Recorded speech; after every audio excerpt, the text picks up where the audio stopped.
옛적에 이스라엘에는 선지자가 있었습니다. 선지자는 하나님의 말씀을 대언하는 자입니다. 모세가 이스라엘 백성들에게 내 하나님 여호와께서 너희 가운데 내 형제 중에서 너를 위하여 나와 같은 선지자 하나를 일으키시리니 너희는 그의 말을 들을지니라 라고 말하였는데, 모세의 이 말을 따라서 하나님은 이스라엘 백성들의 그 역사의 시대마다 하나님의 말씀을 대언케 하시기 위하여서 모세와 같은 선지자들을 보내주셨습니다. 그런 모세와 같은 선지자의 전형적인 사람이 오늘 우리가 열왕기상 17장에서 만나보게 되어지는 엘리야입니다. 유대인들은 모세는 율법의 대표이고 엘리야는 선지자의 대표로 이렇게 봤습니다. 그래서 모세가 하나님의 말씀을, 또 엘리야가 하나님의 말씀을 대언하는 선지자로서 이스라엘의 전 역사를 통하여서 큰 영향을 끼치고 있는 것을 알려주고 있죠. 저는 오늘부터 해서 선지자가 온다라는 큰 주제를 가지고 이스라엘의 선지자 엘리야로부터 시작하여서 그 시대마다 하나님의 말씀을 전하였던 선지자들을 이제 우리 주님의 선지자인 세례 요한의 때에 이르기까지 시대별로 그 선지자들을 통하여서 하나님이 우리에게 주신 말씀을 함께 듣기를 원합니다. 길르앗에 있던 디셉 사람 엘리야라고 하는 사람이 하나님의 선지자로서 아합이 다스리는 이스라엘에 출현합니다. 그리하여 여호와께서 살아계심을 두고 맹세하노니 내 말이 없으면 수년 동안 비도 이슬도 있지 아니하리라 라고 이스라엘을 포함한 온 세상에 기근이 일어날 것을 하나님의 이름으로, 여호와 하나님의 이름으로 선포를 하게 되었습니다. 엘리야는 가뭄과 함께 더불어서 아합의 시대에 일어난 가뭄, 특별히 아합의 시대에 있었던 바할 우상 숭배와 함께 일어난 하나님의 선지자였습니다. 엘리야라는 이름의 뜻은요, 여호와는 하나님이시다라는 뜻이에요. 조금 더 적극적으로 번역을 하면 나의 하나님은 여호와시다라는 겁니다. 여러분, 저와 여러분에게는 하나님이 여호와고 여호와가 하나님이라서 전혀 그게 헷갈릴 일이 없지 않습니까? 우리가 믿는 하나님은 예수 그리스도의 아버지 하나님이세요. 여호와라는 것은 구약 성경에 나오는 그 하나님의 이름, 고유명사가 바로 야훼, 그런데 그것을 한국말로는 여호와라고 우리가 번역해서 하나님의 이름을 여호와라고 말하고 있는데, 그러나 예수 믿는 우리 신자들에게는 우리가 여호와 하나님이라고 부르기보다는 그냥 하나님 혹은 아버지 하나님이라고 부르시는 게 훨씬 익숙할 겁니다. 그런데 엘리야는요, 그의 등장과 더불어서 그의 이름을 통하여서 내 하나님은 여호와시다 라고 그 이름을 통하여서 알리는 거예요. 여러분, 이게 왜 그러냐면은 내 하나님은 여호와시다라고 하면은 또 다른 하나님이 있다라는 것을 사실은 전제하는 것입니다. 여러분, 엘리야는요, 그의 이름을 통하여서 오직 이스라엘의 여호와만을 하나님으로, 유일하신 하나님으로 경배해야 함을 선포하고 그 하나님만을, 여호와 하나님만을 예배해야 한다라는 것을 아합의 시대에 또 이스라엘에게 알렸던 그런 사역을 한 사람입니다. 엘리야는 그러므로 하나님의 사람으로 불립니다. 그가 하나님의 일과 하나님의 말씀을 전하는 사람이기 때문입니다. 엘리야는 이스라엘의 왕 아합의 시대에 등장한 선지자입니다. 아합은 오므리의 아들로 그의 부친의 뒤를 이어서 이스라엘의 왕이 되었습니다. 아합에 대해 성경은 다음과 같이 묘사하는데요, 열왕기상 16장 29절부터 33절의 말씀 우리 같이 한번 읽겠습니다. 시작. 유다의 아사왕 제38년에 오므리의 아들 아합이 이스라엘의 왕이 되니라. 오므리의 아들 아합이 사마리아에서 22년 동안 이스라엘을 다스리니라. 오므리의 아들 아합이 그의 이전의 모든 사람보다 여호와 보시기에 악을 더욱 행하여 느밧의 아들 여로보암의 죄를 따라 행하는 것을 오히려 가볍게 여기며 시돈 사람의 왕 옛 바알의 딸 이세벨을 아내로 삼고 가서 바알을 섬겨 예배하고 사마리아에 건축한 바알의 신전 안에 바알을 위하여 제단을 쌓으며 또 아세라상을 만들었으니 그는 그 이전에 이스라엘의 모든 왕보다 심히 이스라엘 하나님 여호와를 노하게 하시니라. 아멘. 아합은 그 이전의 모든 사람보다 여호와 보시기에 악을 더욱 행하는 사람이었고 어떤 왕보다도 더욱 악한 사람, 그래서 바알 숭배를 가장 크고 음란하게 한 우상 숭배자였습니다. 이스라엘의 역사 중에 다윗과 솔로몬 이후에 사실은 전 역사를 통하여서 바알 우상 숭배를 가장 열심히 했던 시기가 언제냐? 바로 오므리의 아들이었던 아합이 다스리던 시기. 이세벨이라고 하는 아합의 아내가, 그러니까 시돈에서 시집 온 이 이세벨이 이스라엘의 왕비로 있던 그 시대가 사실은 굉장히 큰 우상 숭배하는 그런 시기였다라는 것입니다. 여러분, 우리가 성경에 보면은 하나님을 아람말로, 그러니까 히브리 말로 부르는 여러 가지 이름이 있습니다. 하나님의 이름이 우리가 여호와라고 이렇게 불려주고 있는데, 우리 성경에 또 하나님을요, 구약 성경에 주님이라고 표현하는 그런 부분들이 있습니다. 대체로 그때 이제 주님이라고 표현된 부분들은 엘이나 엘로힘이라는 아람 말을, 히브리 말을요, 우리는 주님이라고 표현을 하는데, 엘이나 엘로힘은 하나님을 뜻하는 고유명사는 아니고요, 보통 명사예요. 그래서 여호와 하나님을 엘로힘 혹은 엘 하나님이라고 지칭하기도 하지만 아합이 섬겼던 바알도 엘이나 엘로힘이라고도 불렀다라는 거예요.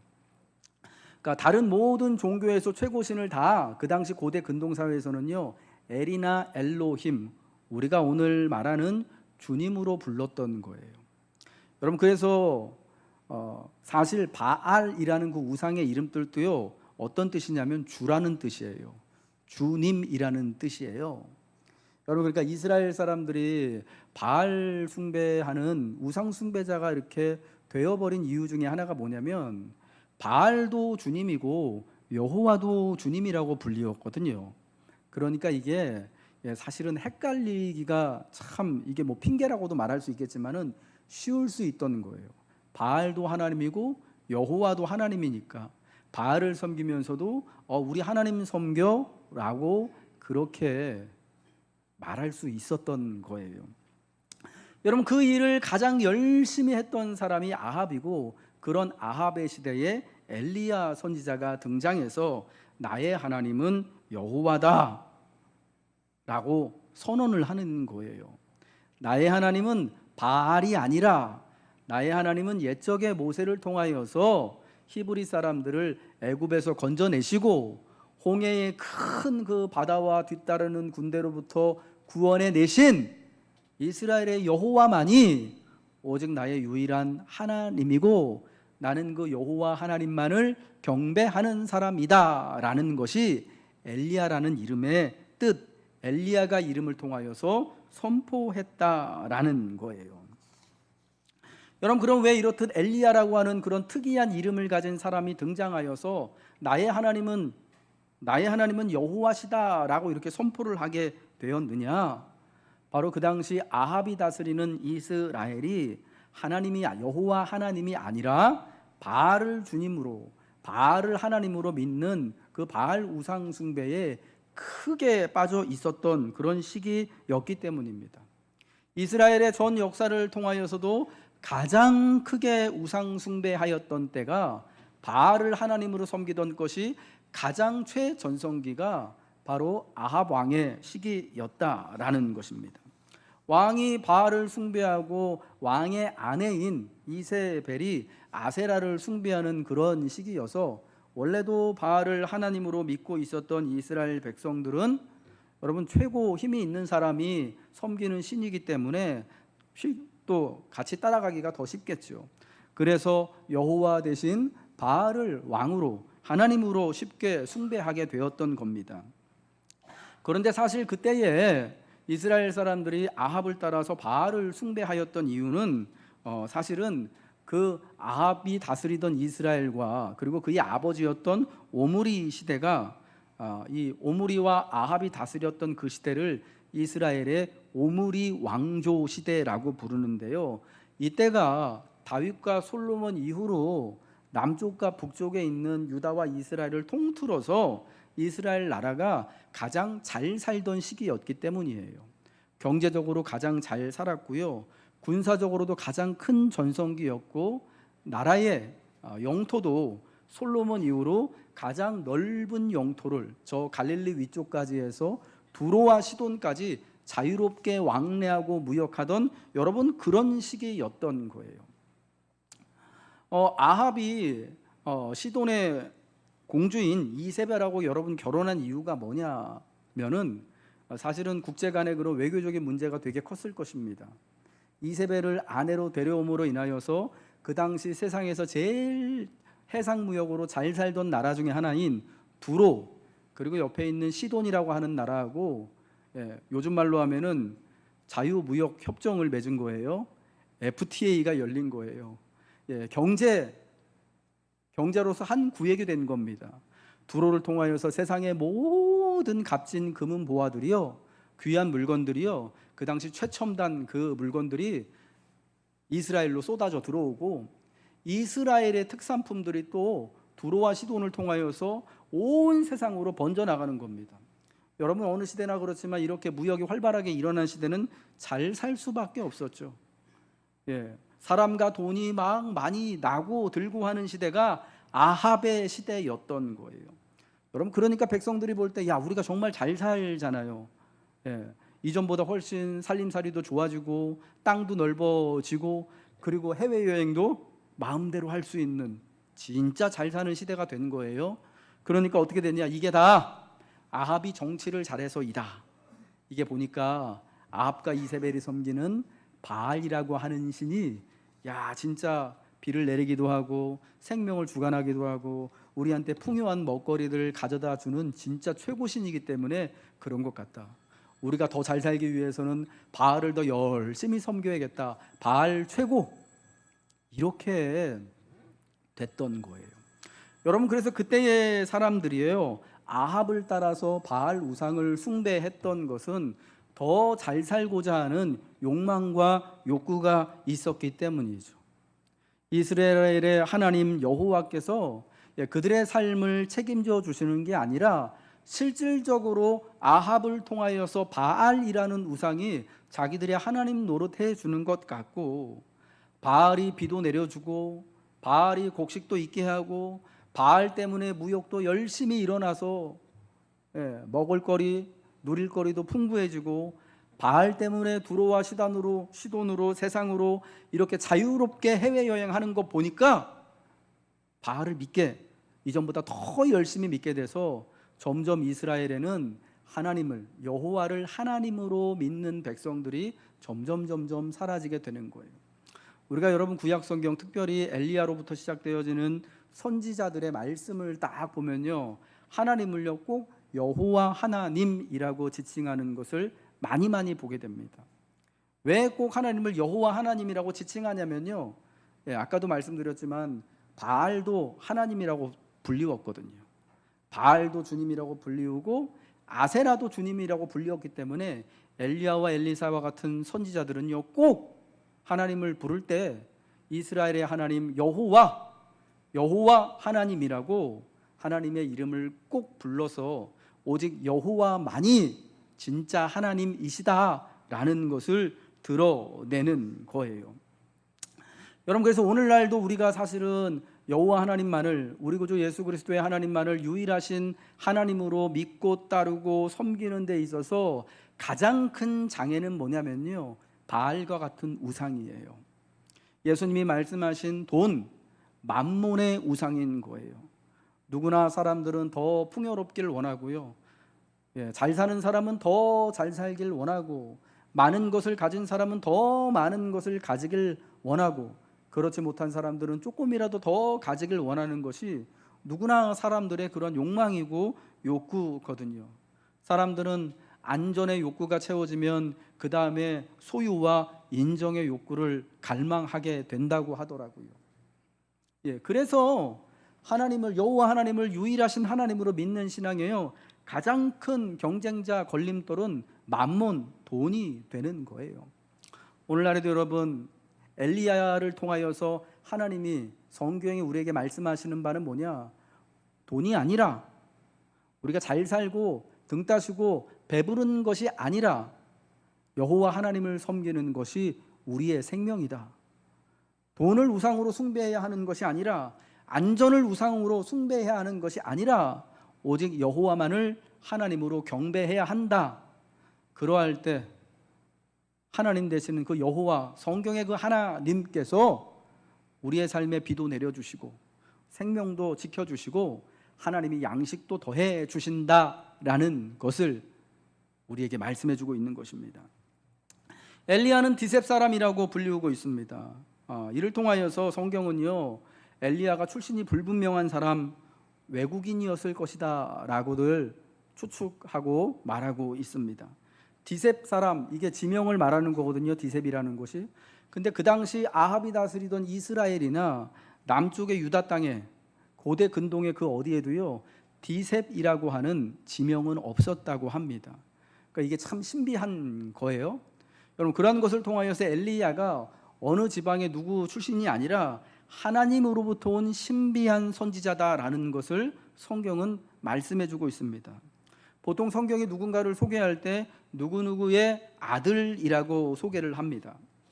엘리야의 후계자가 되었던 엘리사는, 엘리사를 부를 때는요, 사밧의 아들 엘리사라고 부르고요.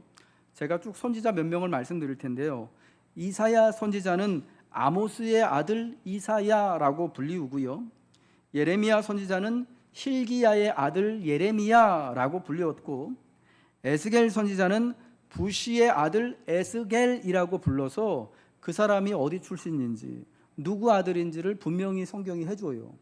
그런데 엘리야 같은 경우에는 누구누구의 아들이라는 표현도 없고, 그 당시에 이스라엘이나 유다의 어떤 지명도 알 수가 없는, 도저히 보통 처음 들어보는 디셉 사람 엘리야라고만 말함으로써 엘리야가 하나님이 직접 보낸 하나님의 사람이다라는 것을 우리에게 분명히 알려주고 있는 것이죠.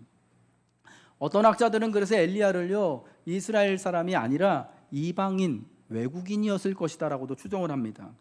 왜냐하면 그 출신을 누구도 알 수 없기 때문에요.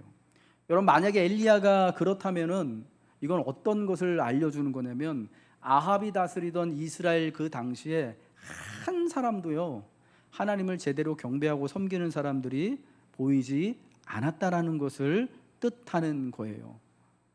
물론 하나님께서 바알에게 무릎 꿇지 않은 450명을 내가 남겨뒀다라고 나중에 엘리야에게 그런 말씀을 하시지만은 아무도 없었다라는 것에 대한, 사실은 하나님을 제대로 섬기는 사람이 거의 없었다라는 것을 드러내는 거예요, 이스라엘 중에는. 그래서 하나님께서 자기 백성인 이스라엘 중에서가 아니라 외국인이었고 누구의 아들인지도 모를 엘리야를 불러다가 이제 오직 여호와만이 하나님이고, 그래서 바알이 아니라 나는 여호와만을 하나님으로 경배하겠다라는 것을 선언하신 거죠. 내 말이 없으면 수년 동안 비도 이슬도 있지 아니하리라. 엘리야가 등장하여 아합이 다스리는 이스라엘의 세상에 여호와 하나님보다 바알을 하나님으로 숭배하는 이스라엘에 가뭄이 있을 것을, 기근이 있을 것을 선언합니다. 엘리야를 통한 하나님의 말씀입니다. 기근의 선언을 통해 엘리야는 오직 이스라엘의 여호와 하나님만이 비를 내리시기도 하시고 그치시기도 하시고 매일 아침 이슬을 온 지면에 내리기도 하시며 멈추기도 하시는 분임을, 하나님이 말씀하지 않으시면은 이 기근이 3년씩이나 가는 그런 엄청난 기근을 맞닥뜨리게도 하시는 유일하신 하나님이심을 선포하는 거예요. 여호와 하나님께서 비를 내리기도 하고 그치시게도 하신다라는 것은 어떤 거냐? 원래 바알이라는 그 가나안의 그 이제 우상신은요, 농경신이에요. 비를 주관하는 신입니다.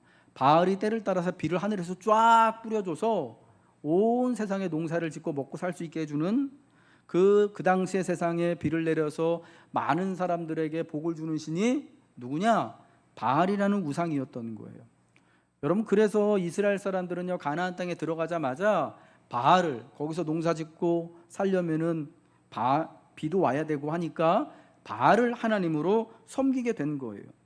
여러분, 많은 사람들이 생각할 때 바알이 비를 주고 다산과 생명을 주관하는 신으로 여겼던 것인데, 엘리야가 이제부터 하나님의 말씀이 없으면 이스라엘 땅에 비도 내리지 않고 이슬도 지면에 내리지 않을 것이다, 완전히 물기가 하나도 없는 기근이 계속될 것이다 라고 말하는 것은 바알이 비를 내리는 게 아니라, 바알이 우리를 풍요롭게 하고 다산을 주고 생명을 주는 게 아니라 오직 이스라엘의 여호와 하나님만이 비를 주기도 하시고 생명을 보호하기도 하시고 또 출산하기도 하시는 분이다라는 것을 알려주시는 것입니다. 그래서 하나님은 이 엘리야의 선언을 따라서 3년간 온 세상에, 이스라엘뿐만이 아닙니다, 남쪽의 유다와 두로와 시돈 땅을 포함한 그 당시 고대 근동 모든 세상에 3년 동안 비가 오지 않는, 특별히 이슬도 내리지 않는 극심한 가뭄을 허락하신 거예요.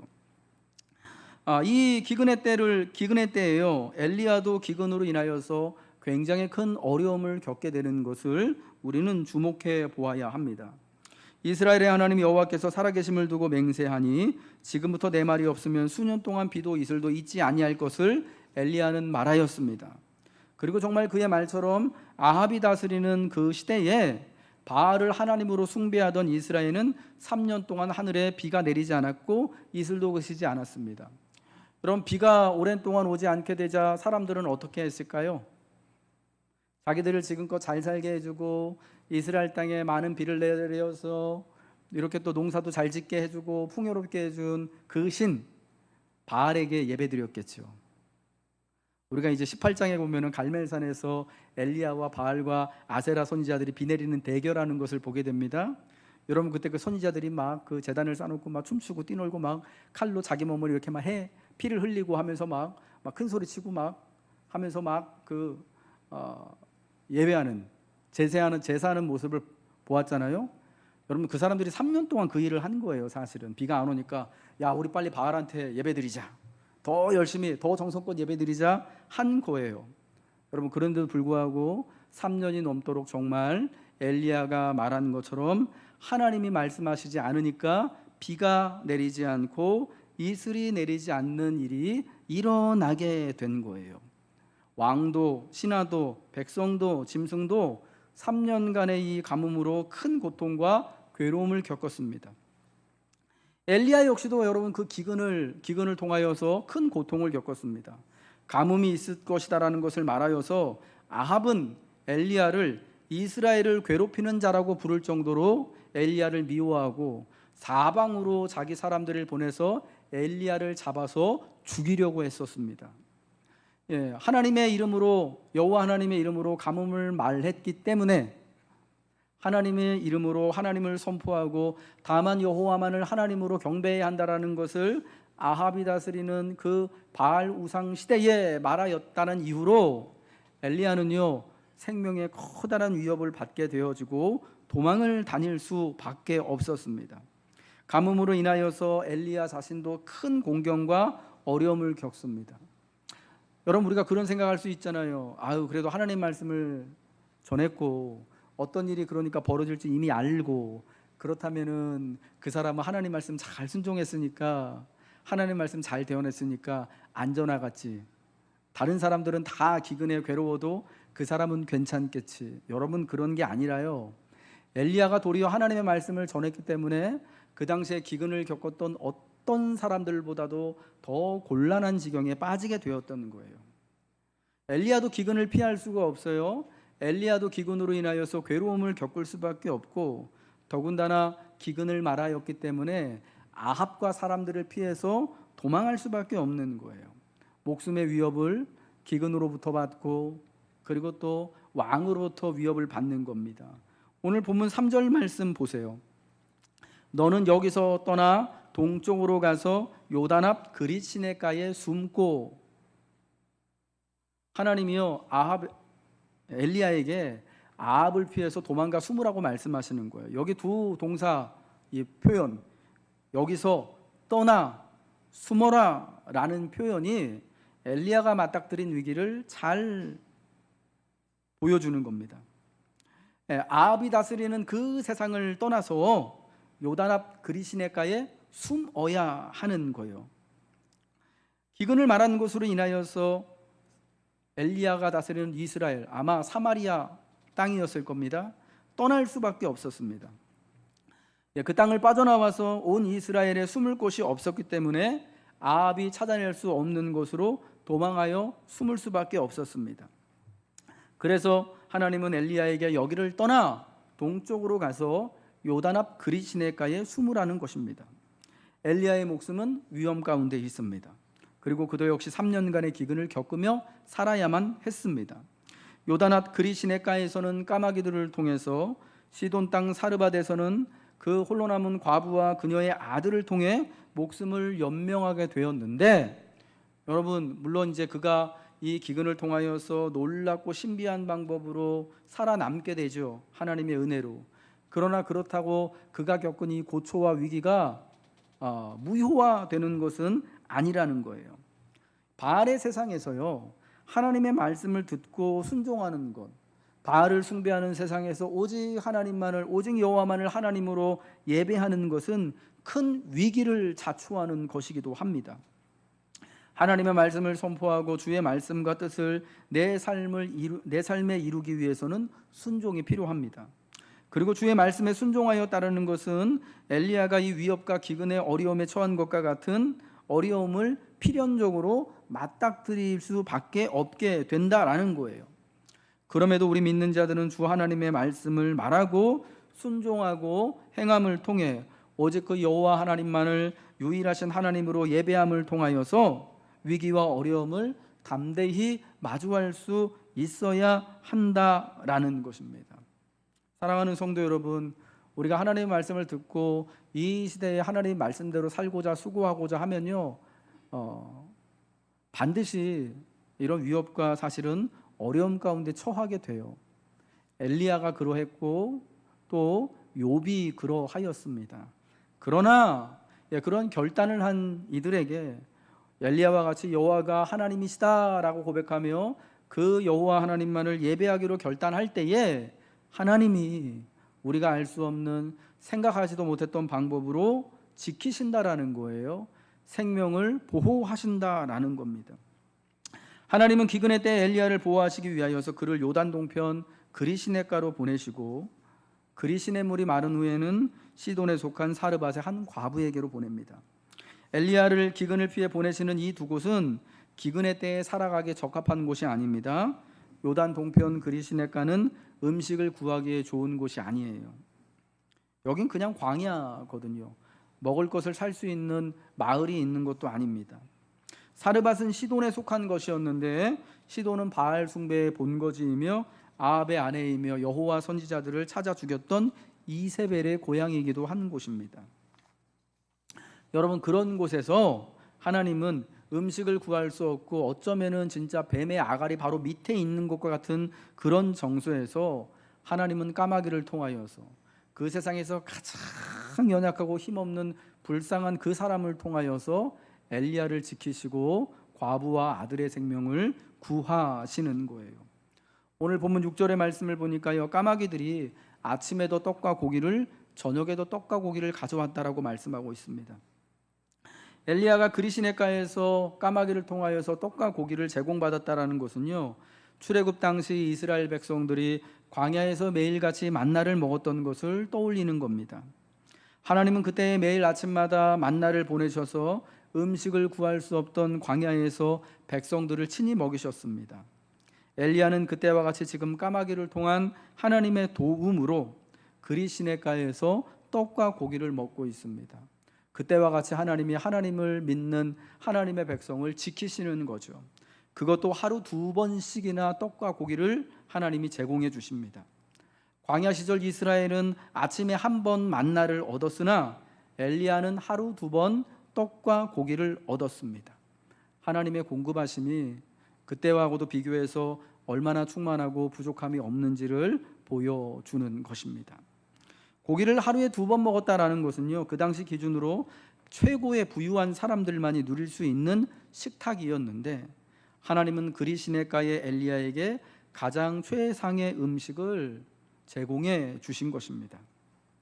그가 하나님과 그분의 말씀으로 말미암아 숨어 있고 여호와 하나님만을 경배해야 한다는 것을 가뭄을 통해 선포하고 있기 때문에 하나님이 그를 지키시는 것이죠. 시돈 땅 사르밧 과부에게 가서도 놀라운 일들이 계속됩니다. 13절 14절 말씀 우리 같이 한번 읽겠습니다. 화면 띄워주시고요. 시작. 엘리야가 그에게 이르되 두려워하지 말고 가서 내 말대로 하려니와 먼저 그것으로 나를 위하여 작은 떡 1개를 만들어 내게로 가져오고 그 후에 너와 내 아들을 위하여 만들라. 이스라엘의 하나님 여호와의 말씀이 나 여호와가 비를 지면에 내리는 날까지 그 통의 가루가 떨어지지 아니하고 그 병의 기름이 없어지지 아니하리라 하셨느니라. 지면에 비가 내리는 날까지 그 통의 가루가 떨어지지 아니하고 병의 기름이 없어지지 아니하게 되어서 엘리야와 과부와 그녀의 아들 이렇게 3사람이 가뭄의 때를 무사히 살아갈 수 있게 되었습니다. 그리 시냇가에서는 엘리야만이 음식을 제공받고 가뭄의 위험을 피합니다. 그러나 이제 시돈 땅 사르밧에서는 엘리야뿐만 아니라 과부와 그녀의 아들까지 이렇게 3사람이 함께 하나님의 은혜를 따라 가뭄을 이기고 생명을 보존받는 은혜를 누립니다. 하나님이 그리 시냇가에 숨은 엘리야에게요, 까마귀를 통해서 떡과 고기를 하루 2번씩 공급을 해주셨습니다. 참 신비하죠. 그런데 이제 가뭄이 깊어지니까 그리 시냇가가 말라요. 여러분, 이스라엘 백성들이 광야에서 행할 때 40년 광야 생활할 때 하나님 매일같이 만나를 아침에 먹여주시고 광야에서 먹을 것도 없고 물도 없는데 물이 없는 것을 마실 것을 어떻게 해결해 주십니까? 광야에서 반석을 명하셔서 그 반석을 치시니까 물을 얻어서 여러분 그들이 그 물을 먹고 광야 40년을 살아가는 거 아니겠습니까? 하나님이 광야에서요 물을 내셨어요. 우물을 만들어 주셨거든요. 그럼 여러분 엘리야에게도 그런 일을 하나님이 왜 못하시겠습니까? 그리 시내만이 안 마르게 하실 수도 있잖아요. 혹은 광야로 조금 더 들어가서 말라버린 그 우물, 옛적에 막혔던 우물을 하나님이 다시 터뜨려 줄 수도 있고, 혹은 새로운 샘물을 발견하게 하실 수 있는 분이 하나님이십니다.